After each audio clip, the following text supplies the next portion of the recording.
dudes? It's Gaz, and welcome back to the Warframe video. So today we've got the Ax-52 for level 10,000 Void Cascade, one-shotting the highest level enemies in the game in literally one bullet. So we'll be going over that. Also got a Glaive Prime high-level build as well, because, you know, the Glaive Prime is finally back. So might as well show the build I usually use to annihilate high-level enemies with the Glaive Prime and a big AoE. Before we go over this stuff, though, make sure you're subbed to this channel. We do daily Warframe video uploads. I've been wanting to do this run for a while, but I was, like, out of commission last week, and then the Void Cascade fissures just wouldn't appear for me. So here we are, finally getting that out. And yeah, heads up as well, I am using a Invigoration in this footage, so you can't do exactly what I'm doing unless you had this Invigoration. That being said, we are overkilling these enemies 10 times over, so with no Invigoration, you'll be totally fine to still one-shot them with the things shown in the video. So let's get right into it. Alright, so the Ax-52, this was the Twitch drop for Tennocon 2024, and if you don't have the Ax-52, you cannot currently get it. The only way you'll be able to get it is probably borrow Katir, bringing it in about 6 months, I'd assume. Might be less than that, might be longer than that. We'll have to see. Yeah, borrow Katir will be bringing this in the future probably, and if not, something involving 1999 will probably give it to it as well.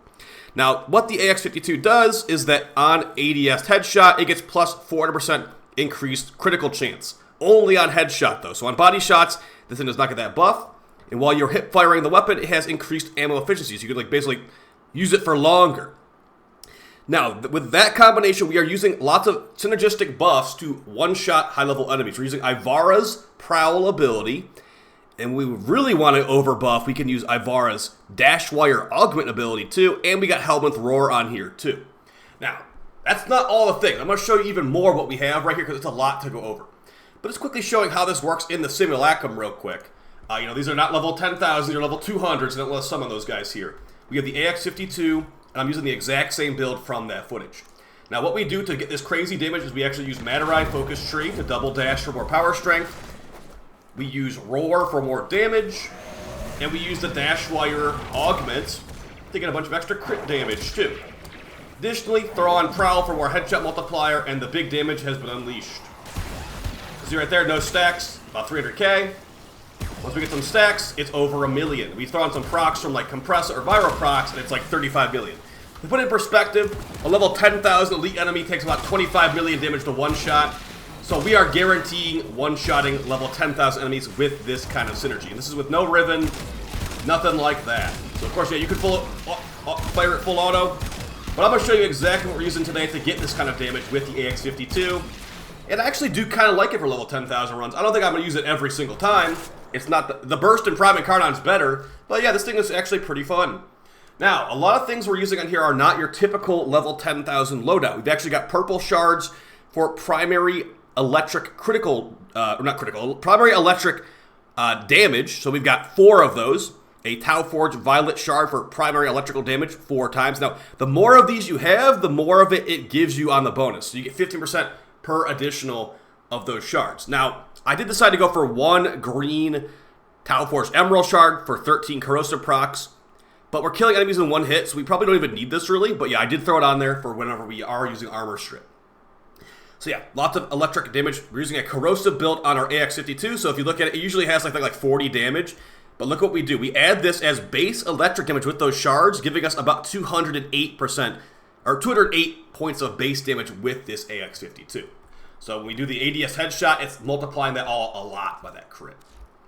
Looking at the build right here, a lot of enemies in this mission are Orokin, so we're using Prime Bane of the Orokin for the extra multiplier. And we've also got Vigilante Fervor.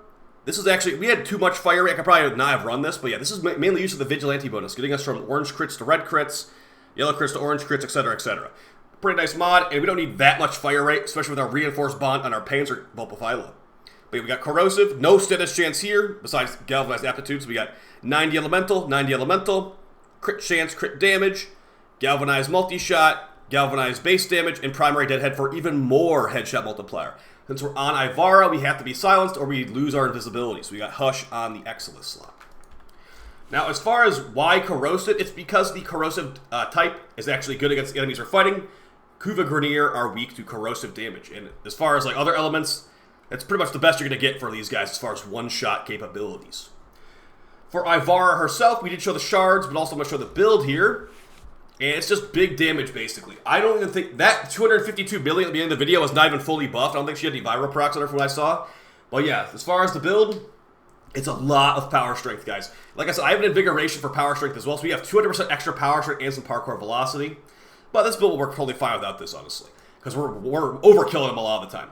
Corrosion protection, because we have no base armor strip, just soften them up a little bit off the bat. Nice for that one shot. Prime sure footing, because I don't like getting knocked over. Prime continuity to have more duration on roar and also on other stuff. It influences the drain of our 3 as well. Transient fortitude for more power strength and less duration. You basically running like every power strength mod basically. So anything that's involving power strength should be on here if it's actually worth the slot. Empowered quiver. This is what gives you that crazy critical damage if you're on the dash wire. So with this build, currently we're at 454% critical damage on the dash wire, but it can become like 1,000 plus when you're corrupted in this mission. 1,000 plus percent crit damage is pretty disgusting. Blind rage for crazy power strength. So we get even more like headshot multiplier, roar multiplier, crit damage, etc., etc. Narrow-minded for some more duration. Prime flow for crazy energy pool, which we really would like to have because our roar costs 116 energy. And precision intensify. This only works on the 4th ability, but since we have the 4th ability helmet off for roar, it makes roar even stronger. Multi-augmented for more power strength on kill, and arcane rage on headshot increased primary damage, which is pretty nice. Not needed, but pretty nice. That's to be the big damage build. And yeah, vigorous swap. You proc about the compressor, you switch back to your Ax-52, and they're going to be super, super, super dead. Now, as far as the Glaive Prime, I did use this in the footage a lot, and this is my Glaive Prime build. If you don't want to use a Glaive Riven, or you don't have a Glaive Riven, Gladiator Might is going to be great there as a viable replacement. Now, the only thing that's going to be different about you not having a Glaive Riven is that I've got the heavy attack efficiency on this Riven, meaning I can do back-to-back 12 axes with Mythic Crescendo even faster. So the way this works, you get a finisher kill, and then you get 6 initial combo for the rest of the mission.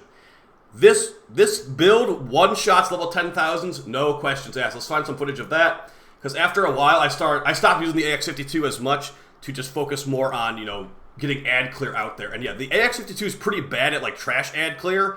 So, like, as far as this lot's concerned, I was using the Ax-52 for trash ads. I was using the Ax-52 for single target. I was using the Glaive Prime for trash ads. It was quite a good loadout. I hardly actually had to use my compressor, as enemies just died outright, to be honest. This build does so much damage, it just died outright to my crazy damage. So, yeah, single target with the Ax-52, multi-target with the Glaive, compressor there for, like, you know, procking them up a little bit.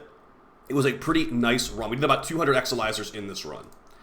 Try to find some footage here of the Glaive. Yeah, so as far as the Glaive build, guys, no no elementals needed, no weird stuff needed. Just I got crit on there. I got the new melee elementalist mod, which since I'm using weeping wounds on my Glaive, it throws blast procs on them, and blast procs are affected by melee elementalist, meaning we get increased slash proc damage and increased blast proc damage from that mod. Very, very good on the Glaive in 2024 with those blast proc changes. So. Really powerful stuff. Now, as far as the companion, the last couple things on here, I'm going to recommend that if you do use the Ax-52 for high levels, you should be buffing it like I am. Now, I technically am overkilling these guys. Like, they have like 25 million health. I'm doing like more than that a lot of the time. So, like I said, we are in overkill territory for sure. If you want to do this, you can definitely run it without all the crazy buffs I've got going. I just want to make sure it was a guaranteed one shot on these high level enemies. And without this, you know, maybe it would have taken 2 bullets sometimes. And I will say, too, if you are using the Ax-52 for high levels, guys, it is so headshot dependent. Be aware of that the body shots do like 700k damage, the headshot does 25 million damage. So, like, right there, you see it right there. When the Thraxus is running away from you, the Ax-52 feels kind of useless. That's why I started using the Glaive. It's like, okay, well, the Glaive wouldn't miss this. The Glaive doesn't need a headshot. You just throw the Glaive in their direction, they're all dead. So keep that in mind if you are using this. It is more of a precision required weapon for these types of enemies. Now, as far as the last couple things I used in the build guide here, I am going to show you now the Panzer Cat and also some other things like the amp and all that. So as far as what I recommend to you for your companion, if you're focusing on the Ax-52, you don't have to run Panzer Cat. This is going to be giving us viral procs. So I didn't have Nourish or any viral on there, so this guy's going to give me viral procs. He can remove some armor too if you have that mod on there. But viral quills launches viral quills at enemies, make them viral proc, makes them take more damage. This will be constantly happening, so it's pretty nice for getting viral procs out there. Panzer Devolution, when the thing dies, it turns into a viral procking worm thing. Bite for Tenacious Bond, giving me extra crit damage, very nice, my Ax-52. And this is, I didn't really need this, but I did have this in the footage. Reinforced Bond, it gives you increased fire rate if the companion has 1200 shields or more. And it did have 1200 shields, so I had way too much fire rate in this footage. Moderate Symbiosis, basically if you die, the companion will, like, you know, sacrifice itself instead, and you can come back from the dead, or you don't actually even die. But I didn't need this technically, because I didn't die, like, at all. I think I died, like, once when I was, like, itching my nose. And I shouldn't be dying itching my nose anyway if I'm playing Ivara, to be honest. Redirection works with Reinforced Bond to give you plenty of shields, or give the companion plenty of shields. Tech Assault, 6% of the time will not die, and it will just keep doing stuff like this.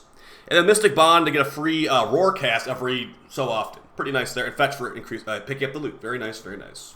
Yeah, you could definitely go for like a Diraga or something, but if you are doing a Diraga, be aware that since Ivara does not really mod for shield getting or tanking, you don't want to have your Diraga doing radiation procs, because if an enemy is radiation proc, the other enemies will shoot at it, and if you're near the enemy, you'll be catching a stray rocket launcher or a stray bullet and probably dying. So be aware of that. Probably want to take that off, this mod off, if you want to run this in the future. We have the Vigilante Fervor and all that. That bonus will be increased if you have that on your stat stick and not on your actual gun. But yeah, guys, it is pretty nasty good. I'm glad I finally got to get around to using the Ax-52 at high levels. It's nice. It's very nice. It's kind of funny how wildly different the headshots and the body shots are with it, because again, when you're using this for body shots, you're not getting access to that crazy crit chance multiplier that really pushes this thing ahead as far as generic full auto rifles are concerned. So try to get some Glaive footage in here. I did start using the Glaive a lot in this mission because, like, again, the Ax-52 is just so slow. There you go, there's some Glaive footage. You can just, like, clear out an entire room, or entire area of enemies, and it kills Thrax in one hit, too. So very powerful Glaive build there. And if you don't have Melee Cristiano, you can try out Melee Duplicate. I just don't like Melee Duplicate as much. It ends up feeling like less damage. Although, to be fair, we are one-shotting these guys pretty handily, and I was only having a 10x multiplier, so... You know, maybe you could do Duplicate. It's not gonna be orange and red crits. It's gonna be yellow crits only. But hey, maybe that's more up your alley. So, see you guys in the next video. Hope you find it fun and helpful. I'd recommend this loadout for sure. And as far as other frames that can do Ax-52 level 10,000, you know, there's plenty of them. I'd say maybe try out Rhino, or maybe try out Jade or something, or maybe even Mirage. But Ivara's been great synergy with the headshot multiplier and the headshot crit chance increase. So, see you guys next one. Take it easy and peace.